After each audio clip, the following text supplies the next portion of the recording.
আরজিকর কাণ্ডের জের অপসারিত আইএমএন মালদা শাখার সভাপতির পদ থেকে অপসারিত চিকিৎসক তাপস চক্রবর্তী। আইএমএ মালদা শাখার বৈঠকে এমনই সিদ্ধান্ত নেওয়া হয়েছে ঘটনার দিন আরজিকরে অপরাস্থলে থাকার অভিযোগ তাঁর বিরুদ্ধে এবং সেই অভিযোগ তাপস চক্রবর্তীর বিরুদ্ধে থাকার জন্যই তাকে সভাপতির পদ থেকে অপসারণ করা হয়েছে। আরজিকর মেডিকেল কলেজে যে ঘটনাটা হয়েছিল, ডক্টর তাপস চক্রবর্তী নিজেই বলেছেন যে সেদিন তিনি সেখানে উপস্থিত ছিলেন অন্যান্য সদস্যদের সঙ্গে। সেই ভিত্তিতে আমাদের বিভিন্ন সদস্যদের মনে ক্ষোভ জাগে, যার জন্য আমরা জিবি মিটিং ডাকি এবং জিবি মিটিংয়ে সভাপতিত্ব করার পারমিশন তদানীন্তন সভাপতি ডক্টর তাপস চক্রবর্তী নিজেই আমাকে হোয়াটসঅ্যাপে দেন এবং আমরা জিবি মিটিং করি এবং সেই মিটিংয়ে আমরা সর্বসম্মতিক্রমে সিদ্ধান্ত নিই যে আপাতত ওই ঘটনার জন্য ডক্টর তাপস চক্রবর্তীকে প্রেসিডেন্ট পদ থেকে সাময়িকভাবে অব্যাহতি দেওয়া হলো। এই যে বর্তমান কমিটি চলছে তাদের সঙ্গে আছে, তাদের সমর্থনে আছে, তাদের সহযোগিতা আছে, আমরা তাদের আত্মবিশ্বাসে আছি। যে গুটি কয়েক সদস্য নাকি সেদিন আমাকে স্টেপ ডাউন করার কথা বলেছিল, আমি পুরোপুরি কর্মক্ষম এবং এই সমস্ত প্রোগ্রাম যেগুলো মালদাতে হয়েছে আইএমের ব্যানারে তার মূল উদ্যোক্তা কোনো স্টেপ ডাউনের কোনো প্রশ্নই নেই। একটা অসাংবিধানিক কাজে আমি মান্যতা দিতে পারি না। আপনার সভাপতি আছেন? অবশ্যই আছে। দিন যত এগোচ্ছে ততই সন্দীপ ঘোষের দুর্নীতির নতুন পর্দাফাশ হচ্ছে। বারুইপুরে নার্সিংহোমে সেখানে রেজিস্ট্রেশন নাম্বার না দিয়েই প্র্যাকটিসের অভিযোগ সন্দীপ ঘোষের বিরুদ্ধে। আর বিতর্কের মুখে আবার সন্দীপের ঘাড়েই দায় ঠেলছে নার্সিংহোম কর্তৃপক্ষ।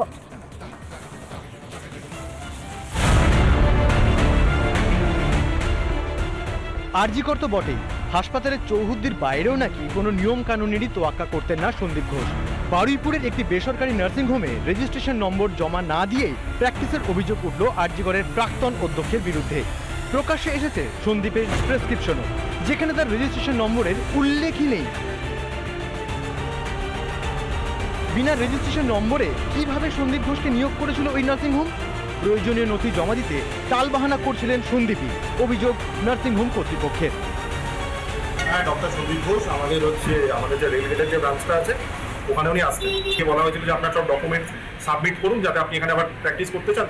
তখন উনি বলেছিলেন যে আমি সাবমিট করবো উনি বলে এরকমভাবে কিছুদিন করে উনি এখানে এসেছিলেন। তখন ডেজিগনেশন দিয়ে আপনি প্র্যাকটিস রানিং কি নন প্র্যাকটিস রানিং আমাদেরকে জমা করুন। উনি বলেছেন ঠিক আছে আমি দেখছি, আমি জানাচ্ছি আপনাকে বলে আমাদের থেকে লেটারটা নিয়েছিলেন, কিন্তু আমাদেরকে কিন্তু এখনো পর্যন্ত ওরকম কিছু লেটার বা কিছু জমা দেননি। ইতিমধ্যে সন্দীপ ঘোষ ও তার 4 শাগরিদকে 23 সেপ্টেম্বর পর্যন্ত জেল হেফাজতের নির্দেশ দিয়েছে আদালত। আগামী দিনে ইডি সিবিআইয়ের তদন্তে আরও কি চাঞ্চল্যকর তথ্য উঠে আসে সেটাই দেখার। বরুণ হালদারের রিপোর্ট, রিপাবলিক বাংলা।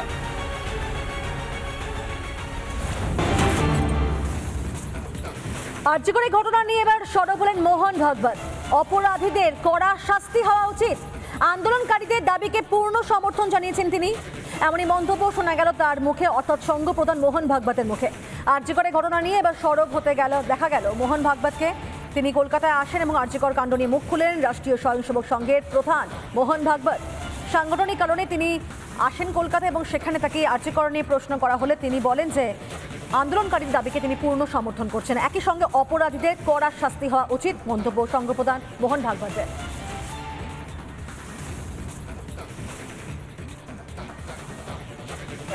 उसको उजागर करना चाहिए, बोलना चाहिए। निर्णय सरकार करेगी। ऐसी घटना बिल्कुल नहीं होनी चाहिए और जो हुआ है उसके पीछे जो सब लोग हैं उन सबको उनके अपराध के अनुसार शासन होना चाहिए। एक सीता के अपहरण से रामायण हुआ, एक द्रौपदी के वस्त्र तो हाथ लगा तो महाभारत हुआ। ऐसे देश में ये मातृशक्ति की स्थिति ठीक नहीं है और सरकार ने जो करना चाहिए ऐसा हमको लगता है, हमको बताना चाहिए, बोलना चाहिए। उन मांगों को भी संघ का समर्थन है और सरकार जो एक्शन लेगी उसमें भी हमारा समर्थन है।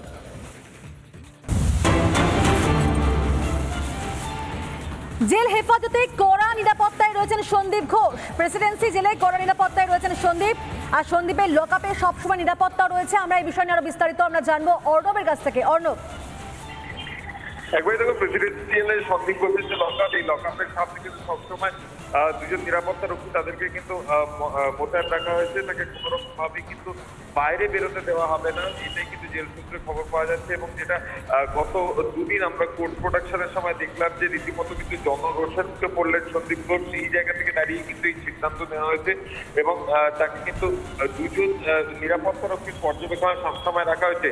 এর পরবর্তী ক্ষেত্রে যেটা জানা যাচ্ছে, যদি তার সাথে তো আর লয়ার দেখা করতে চায়, তাকে কিন্তু এই জেলের নিরাপত্তা রক্ষীরাই নিয়ে যাবেন, গিয়ে সন্দীপের সাথে দেখা করাবেন, কথা বলাবেন এবং তারপর কিন্তু ফের তাকে ফেরত অর্থাৎ জেলের যে বাইরের অংশখানে দিয়ে যাবেন। অর্থাৎ কোনোভাবেই সন্দীপ ঘোষকে কিন্তু সেলের বাইরে আসতে দেওয়া হবে না, এমনটাই কিন্তু সিদ্ধান্ত নিয়েছে জেল কর্তৃপক্ষ এবং তাকে কিন্তু একেবারে অর্থাৎ বিশেষ নিরাপত্তার মধ্যে দিয়ে রাখা হয়েছে সন্দীপ ঘোষকে। ধন্যবাদ, আমরা সেদিকে অবশ্যই পরবর্তী সময় নজর রাখবো।